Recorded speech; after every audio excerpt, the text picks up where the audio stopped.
Hello friends मु राजू आपण मानक स्वागत करछि सत्य सनातन ब्लॉग चैनल को। ये जो प्लेस देखुछंती ए सब चाष जमी गुड़िक एठारे एक विषधर सर्प देखा देछि। एबे आसन देखिबा।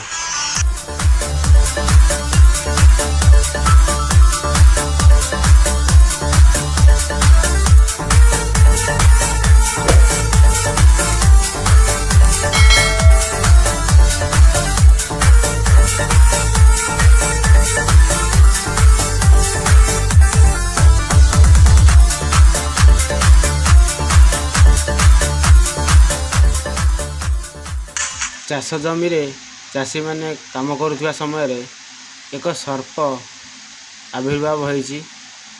अति भयंकर सर्प। ये सर्प होउची महादेवंकर। सर्पर मस्तक रे कठौ चिन्ह अछि ताहा आमे देखै पारु नाहु, कारण सर्पटी असुस्थ थिबारु से तार फणा उठाई पारु नाही। ये जो सर्प देखुचंती आपण ए प्राय 3 फुट रो लंब।